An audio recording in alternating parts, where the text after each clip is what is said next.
welcome to the Weekly Word. If you live around these parts in East Tennessee, I bet you're familiar with something like this too. It's that time of year where we're busy on the lawnmowers constantly. It's a beautiful country here in East Tennessee though. Look at all the green that's around us, the trees and the pastures, the yards.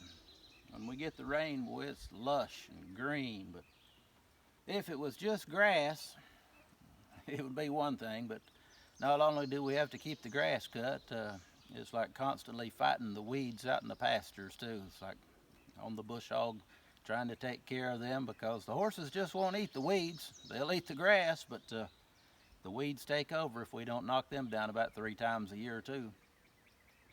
You know, there's a story in Matthew 13, something like that. Jesus told this parable.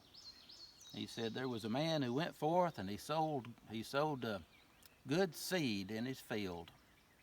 And then as it sprung up, after a while, the servants came in and they told him, says, must have been an enemy come. Said, somebody sowed it full of weeds too. Should we go out there and pull up the weeds?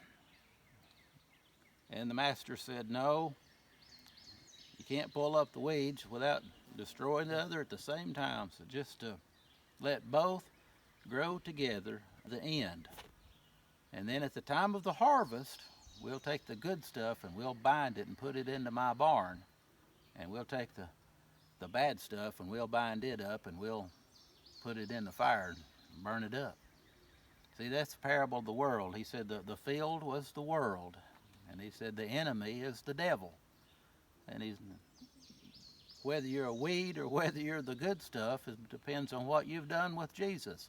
If you know the Lord through Jesus Christ, then you're part of the good stuff. And he says there's a harvest coming one of these days. And he said you'll be gathered into my barn, which is a picture of heaven.